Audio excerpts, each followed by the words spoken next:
लगेगा। अब ड्रग्स वाली बात पे मैं अमिताभ बच्चन जी से पूछूंगी कि ताऊ जी अब बताइए कि आपकी राय इस पे क्या है। आप बताइए, गली बॉय में पिक्चर में क्या वाहियात सी पिक्चर थी। जब मैं देखने गई तो मैं आधे घंटे में उठ के बाहर आ गई थी। इतनी गंदी पिक्चर, उसको कैसे कोई 5 स्टार रेटिंग दे सकता है?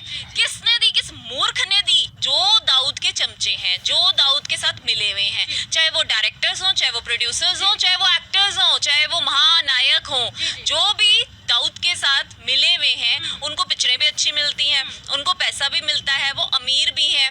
और कुछ लोग खरीदे हुए होते हैं जो ग्रेटिंग करते हैं, ये 5 स्टार हीरो है, ये 7 स्टार हीरो है, ये ऐसा फला हीरो हीरोइन है। ये वाले लोग भी बिके हुए होते हैं। और ये कौन है? जो दाऊद का पैसा बॉलीवुड में लगता है, या तो जो दाऊद का, इब्राहिम का पैसा वहां पर लगा होता है, ड्रग्स में लगा होता है, ये उन्हीं के ही शुभ चिंतक हैं जो ये चाहते हैं कि उनका काम ऐसे ही चलता रहे। तो यहाँ पर जो है दाऊद इब्राहिम को बचाने की कोशिश की जा रही है। और महाराष्ट्र सरकार शुरू से, मुझे लगता है आपने कभी सुना ही नहीं होगा, दाऊद इब्राहिम नाक के नीचे से उड़ जाता है, नाक के नीचे से निकल जाता है, कोई कुछ नहीं कर पाता। तो कहीं ना कहीं जो महाराष्ट्र सरकार है उसको मुझे लगता है कि दाऊद इब्राहिम उनका फेवरेट है। जो उनके खिलाफ खड़ा होना चाहता है उसको दबा दिया जाता है। पायल घोष ने अगर उनके खिलाफ आवाज उठाई इनडायरेक्ट वे में, दाऊद के खिलाफ, नशेड़ियों के खिलाफ, ये ड्रग्स माफिया के खिलाफ आवाज उठाई, और जो सेक्स स्कैंडल चल रहा है, जो सेक्स रैकेट चल रहा है, उसके खिलाफ आवाज उठाई,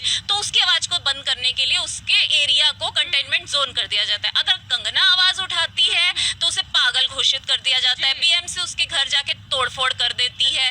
तो कहीं ना कहीं समझ नहीं आ रहा ये महाराष्ट्र सरकार इतना दाऊद को बचाने में क्यों तुली हुई है, या उनका उसमें क्या फायदा है। तो ले दे के तो जो जनता है वो जानती है, जनता जनार्दन होता है, उसे पता है कि यहाँ ड्रग्स से ही सबसे ज्यादा पैसे आते हैं। कोई भी सरकार हो चाहे कोई इंसान हो, वो अमीर ज्यादा तभी अचानक इतना अमीर हो जाता है जहाँ ड्रग्स इन्वॉल्व हो।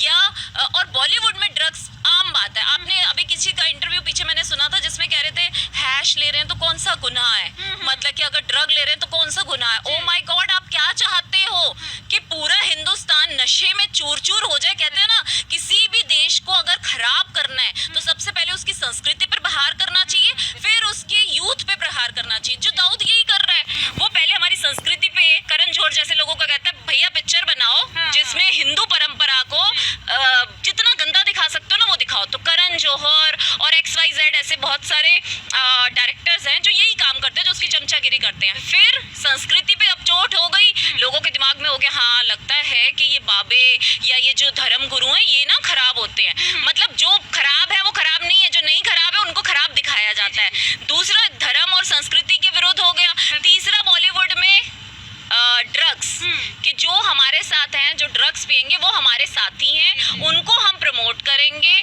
उनको हम फर्स्ट क्लास हीरोइन या 5 ग्रेडिंग हीरोइन या हीरो बना देंगे। लेकिन जो हमारे साथ नहीं है, जो हमारे साथ मैच नहीं करते, उनको साइड पे कर दे, उनको ग्रेडिंग ही ऐसी दिलवाएंगे 0। या आप बताइए, गली बॉय में पिक्चर में क्या वाहियात सी पिक्चर थी। जब मैं देखने गई तो मैं आधे घंटे में उठ के बाहर आ गई थी। इतनी गंदी पिक्चर, उसको कैसे कोई 5 स्टार रेटिंग दे सकता है?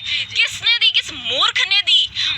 और वही बात ऐसे में कहूँ कि अच्छी पिक्चरों को ग्रेडिंग हमेशा कम दी जाती है, बकवास पिक्चरों को ऊंची दी जाती है, क्योंकि वो बकवास पिक्चरें, दाऊद जो है उसका पैसा लगा होता है उन पिक्चरों में। तो कहीं ना कहीं दाऊद का पूरा लिंक जो है, पूरा शिकंजा वो बॉलीवुड और महाराष्ट्र सरकार पे है। जो हम जैसे, आप जैसे लोग हैं, जो एक आम हिंदुस्तानी है, वो उनकी पिक्चर को नहीं देखने जाएगा, वो ऐसे हीरो हीरोइनों को भी नहीं देखने जाएगा जो ड्रग्स लेते हैं या ड्रग्स में इन्वॉल्व हैं या किसी भी कारण दाऊद को फायदा पहुंचा रहे हैं। हम उनकी पिक्चरें नहीं देखेंगे, उनका बायकॉट करेंगे। जो पिक्चरें देखने जाएगा, जो ऐसे डायरेक्टर्स की पिक्चरों को ऊपर करेगा, वो देशद्रोही, मेरी नजर में वो देशद्रोही है, क्योंकि इसका इनडायरेक्ट वे में फायदा दाऊद को हो रहा है। तो जो दाऊद को फायदा करा रहा है, वो चाहे महानायक हो चाहे कुछ भी हो, वो हमारे लिए 0 है, कुछ नहीं है। इस देश की जनता ने आपको महानायक बनाया, इस देश की जनता ने आपको इतना बड़ा स्टार बनाया, इस देश की जनता ने आपको एक फिल्म एक्ट्रेस, चाहे वो दीपिका पादुकोण जैसी हो, हम उन्हें बहुत पसंद करते थे। उन्होंने पद्मावत में इतनी अच्छी एक्टिंग की, उनकी सभी पिक्चरें मुझे तकरीबन पसंद है। लेकिन जब मुझे बहुत हैरानी हुई जब आयशी घोष के फेवर में वो जेएनयू में आई, उन्होंने ये नहीं देखा कि आयशी घोष जो NSUI की लीडर थी, और उन्होंने एक दिन पहले ABVP के छात्रों को मार मार के भगा के मारा था, और साथ साथ ये कहा था कि लास्ट डेट थी उनका एडमिशन रोकने के लिए, कि उनको जेएनयू में एडमिशन किसी पर्टिकुलर सब्जेक्ट का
आपको कि आयशी घोष की फेवर में आई थी दीपिका पादुकोण, इसलिए उन्हें फंसाया जा रहा है इस केस में। वाह वाह वाह।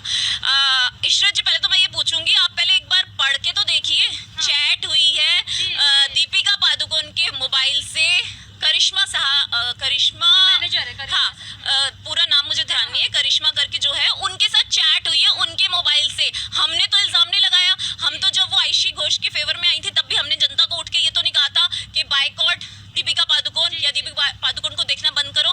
किसी पार्टी ने कभी ऐसा कहा ही नहीं, कह ही नहीं सकते। ये तो डेमोक्रेसी के अगेंस्ट है, करना भी नहीं चाहिए ऐसे कोई कि जो आपके फेवर में है तो आप उसके पक्ष में रहो, जो आपके फेवर में नहीं है तो उसको दरकिनार कर दो। ये कभी भी भाजपा पार्टी ऐसा नहीं करती। लेकिन आपने तो आज इस बात को इस बात से लिंक कर दिया कि आयशी घोष के वो फेवर में आई थी, इसलिए उनका बायकॉट हो रहा है, इसलिए उन्हें ड्रग्स में फंसाया जा रहा है। ड्रग्स आप खरीदे, हैश आप मांगे, माल आप मांगे और इल्जाम आप लोगों पे लगाएं कि इन्हें फंसाया जा रहा है। मतलब आपके मोबाइल में अगर कुछ लिखा हुआ या मेरे मोबाइल में कुछ लिखा हुआ मिलता है तो मैं ही लिख के किसी को भेज रही हूँ ना, मैं बोल रही हूँ कि मेरे को माल चाहिए, तो मतलब मैं ही लिख रही हूँ ना, मेरा मोबाइल नंबर, मेरी आइडेंटिटी। तो इसमें कोई और पार्टी उसको कैसे फंसा सकती है? कितना झूठ बोलेंगे ये सो कॉल्ड सामाजिक कार्यकर्ता बने हुए। सामाजिक कार्यकर्ता नहीं है ये, कांग्रेस पार्टी के कार्यकर्ता हैं ये, संजय राउत जी की मतलब शिवसेना के कार्यकर्ता हैं जो ये सब अफवाहें फैलाते हैं, जनता को गुमराह कर रहे हैं। लेकिन अब जनता इतनी समझदार हो गई है। आप एक पिक्चर, मैं कहती हूँ, मैं खुले में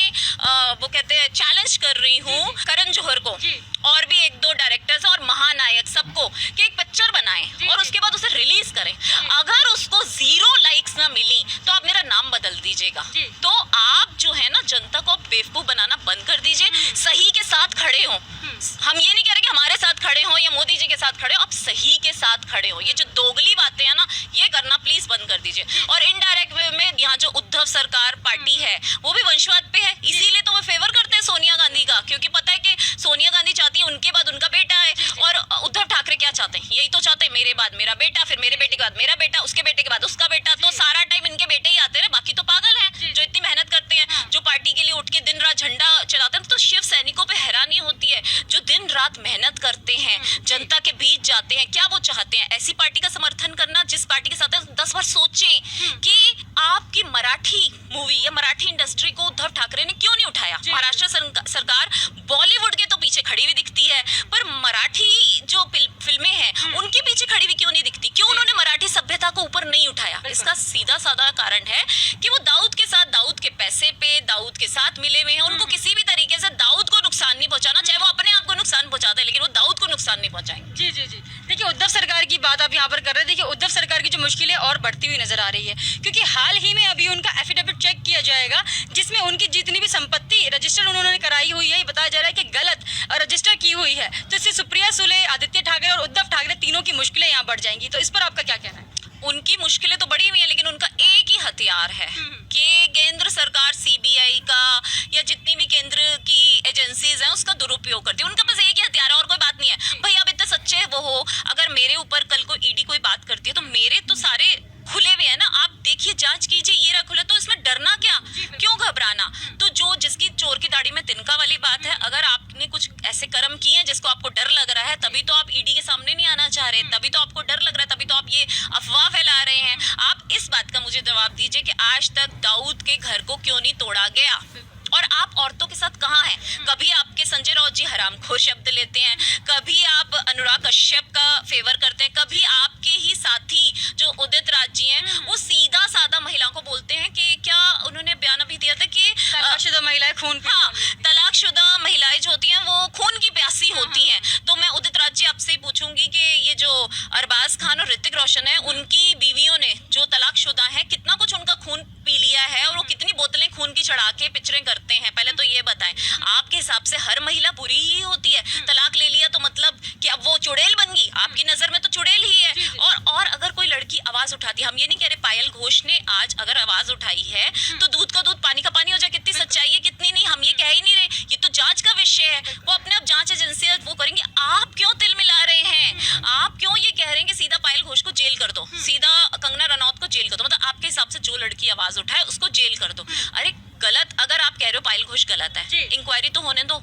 पता चल जाएगा। गलत है तो ठीक है, कोई उसका साथ थोड़ा ना देगा, लेकिन कम से कम जांच तो। ये क्या बात हुई कि जांच के नाम पे आप उसके घर को क्वारंटीन कर दें, कंगना के घर को तोड़ दें, तो मतलब यहाँ तो साफ जो जनता है वो अब समझ रही है कि उद्धव सरकार किसको बचाना चाहती है। देखिए कंगना रनौत की यहाँ पर हम बात करेंगे। कंगना रनौत जिनका घर तोड़ दिया गया था महाराष्ट्र सरकार द्वारा, उन्होंने अभी रिसेंट ट्वीट किया है कि मुंबई में इतनी बारिश होने की वजह से एक बिल्डिंग ढह गई है, पानी इतना भरा हुआ सड़कों पर, लोकल ट्रेन बंद हो चुकी है, लेकिन अभी तक जो उद्धव सरकार है वो अभी तक कंगना के पीछे ही पड़े हुए हैं। उन्हीं के लिए ट्वीट किए जा रहे हैं। उन्हीं का अभी अमृतसर में, पंजाब में भी उनके पुतले जलाए गए हैं कांग्रेस के नेताओं द्वारा।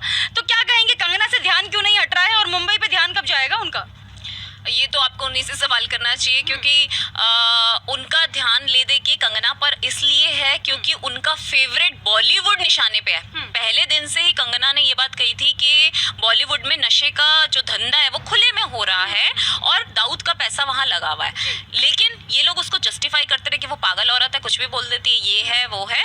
तो बात यहाँ से निकली है कि जो कुछ बोलता है ये उसका मुंह बंद कराना चाहते हैं, और जब मुंह नहीं बंद करा पाते, चाहे धमकी से या तोड़ फोड़ से या नुकसान से, तो ये सोचते हैं फिर और क्या किया जाए। कोई बड़ी बात नहीं, आज उसको Y+ सिक्योरिटी इसीलिए दी गई है क्योंकि उसकी जान को खतरा था, और ऐसे ही पायल की जान को भी खतरा है। ये तो जनता को देखना चाहिए कि महाराष्ट्र की जनता को, कि मुंबईकर्स को आगे आना चाहिए, उसका फेवर करना चाहिए, किसी गुंडे से डरना नहीं चाहिए। ठीक है, कोई आपने जिसको चुना वो आज राज कर रहे हैं, लेकिन कैसे राज कर रहे हैं ये भी समझिए। इस बार महाराष्ट्र के चुनाव में सबसे ज्यादा वोट्स बीजेपी को मिले थे, लेकिन उसके बावजूद भी बीजेपी क्यों नहीं उसमें आ सकी?